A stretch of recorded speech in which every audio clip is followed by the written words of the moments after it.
It was the winter of 1939 in Chicago. The icy wind swept across Archer Avenue, a lonely road stretching through miles of darkness. Most people avoided driving there after midnight because strange stories had already begun to spread. Taxi drivers whispered about a young woman dressed in white who appeared on the roadside without warning. Some claimed she was simply lost. Others believed she had died years earlier and never found peace. Police dismissed the tales as drunken imagination. Yet every few months, another frightened driver reported seeing the same mysterious girl.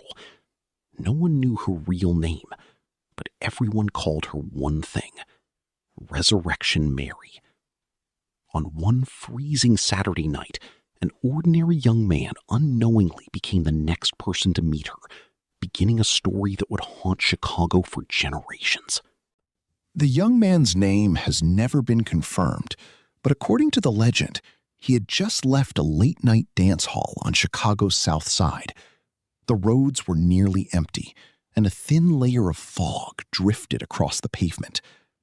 As he drove along Archer Avenue, his headlights caught the figure of a young woman walking alone. She wore a long white dress, despite the freezing weather, and her blonde hair moved gently in the cold wind. What struck him most was that she wasn't wearing a coat or even shoes. She didn't seem frightened or lost. She simply walked in complete silence, staring straight ahead. Feeling sorry for her, he slowed his car and rolled down the window. "Miss, are you all right? Do you need a ride?" The woman slowly turned toward him. Without saying a word, she gave a faint nod. She opened the back door. For the first few minutes, neither of them spoke. The only sound inside the car was the steady hum of the engine and the soft tapping of icy rain against the windshield. Curious, the driver glanced at the rearview mirror. The young woman sat perfectly still, her hands folded in her lap, staring out the window into the darkness. Her face looked calm, almost emotionless. Trying to break the silence, he asked, "Where are you headed?" After a long pause, she answered in a voice so quiet it was almost a whisper. "Home." He smiled politely and asked for an address. Again, there was silence. Then she softly replied, "Just keep driving. I'll tell you when to stop." As the miles passed, something felt terribly wrong. The heater was running at full power, yet the temperature inside the car kept dropping. His breath became visible. Frost slowly crept across the edges of the windows. A strange chill filled the air, far colder than the winter night outside. When he looked into the mirror again, the young woman hadn't moved an inch. She was still staring into the darkness, as if she already knew exactly where this road would end. The road grew darker with every passing mile. Street lights became rare, swallowed by thick rows of ancient trees that leaned over Archer Avenue like silent watchers. The driver couldn't explain it, but the farther they traveled, the heavier the silence became. It felt as though the world outside the car had completely disappeared. He glanced at the fuel gauge. It had been nearly full only minutes ago. Now the needle had mysteriously dropped. His radio, which had been playing soft jazz all night, suddenly filled with loud static. Then everything went silent. The music vanished. The static stopped. Even the engine seemed strangely muffled. As the car rolled closer, the fog slowly parted, revealing a weathered stone entrance with tall iron gates. A faded sign stood beside the road. Resurrection Cemetery. The driver felt his heart begin to race. He slowed the car, confused. He hadn't seen the woman give him any directions, yet somehow he had driven straight to this place. From the back seat came a soft whisper. "This is where I get out." He pulled to the side of the road and reached for the door lock. But before he could say another word, a freezing gust of air swept through the car. The interior temperature dropped instantly. His breath turned white. Every hair on his arm stood up. He looked into the rearview mirror. The back seat was empty. His eyes widened. He slammed on the brakes and jumped out of the car. The rear door was still closed. There was no sound of footsteps, no footprints in the fresh snow, no woman walking toward the cemetery. Nothing. Only the cold wind drifting through the silent graveyard. Then, from somewhere beyond the iron gates, he thought he heard the faint echo of a young woman's voice. "Thank you for bringing me home." The words faded into the darkness, leaving him completely alone outside one of Chicago's most haunted cemeteries. The young man stood frozen beside his car, unable to believe what had just happened.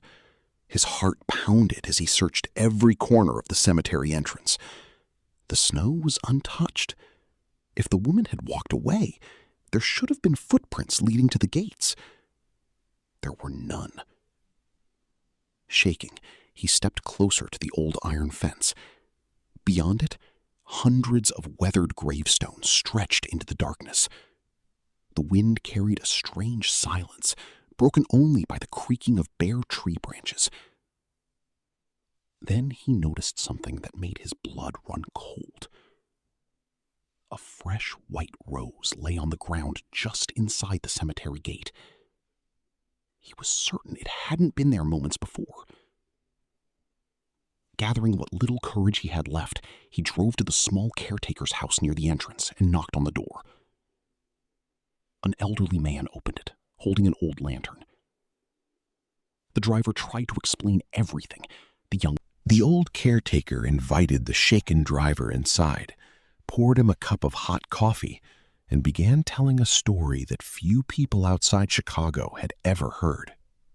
"Many years ago," he said, "a young woman left a dance hall after an argument.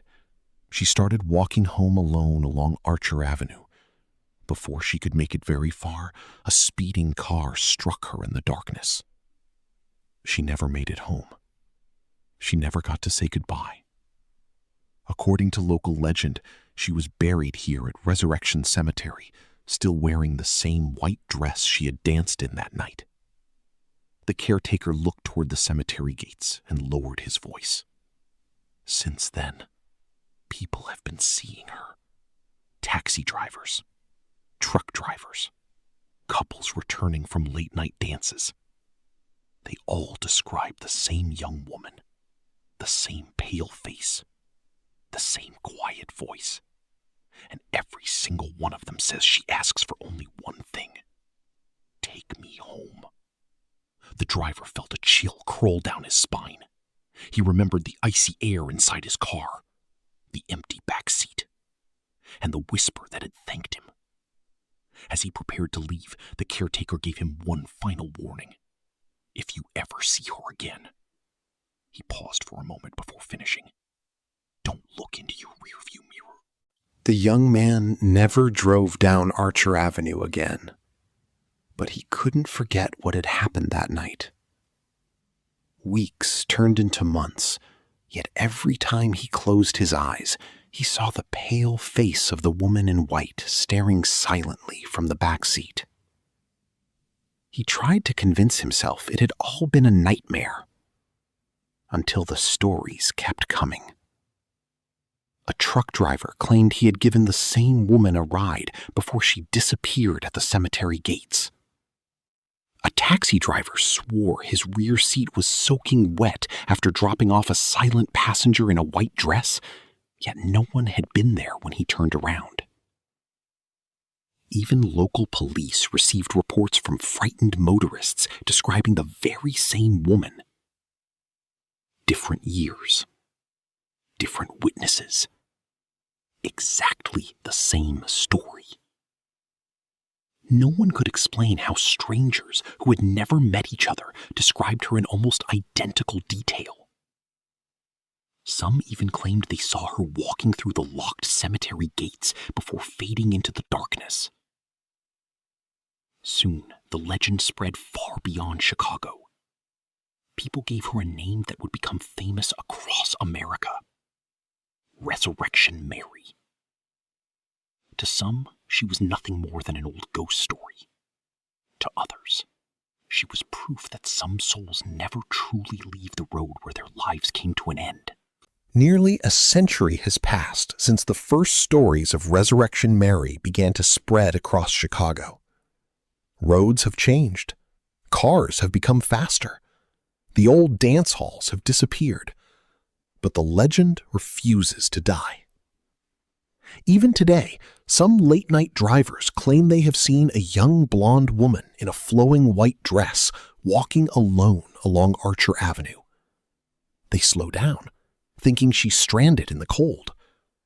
Yet before they can speak, she vanishes into the darkness. No photograph has ever proved her existence. No investigation has ever explained the sightings. And no one knows for certain who the real Mary was. Perhaps she was a lonely young woman searching for the home she never reached. Or perhaps every story is simply another piece of American folklore, passed from one generation to the next. No one can say for sure. But if you ever find yourself driving down Archer Avenue after midnight, and you notice a woman in white standing silently beside the road, think carefully before stopping. Because if she quietly opens your back door and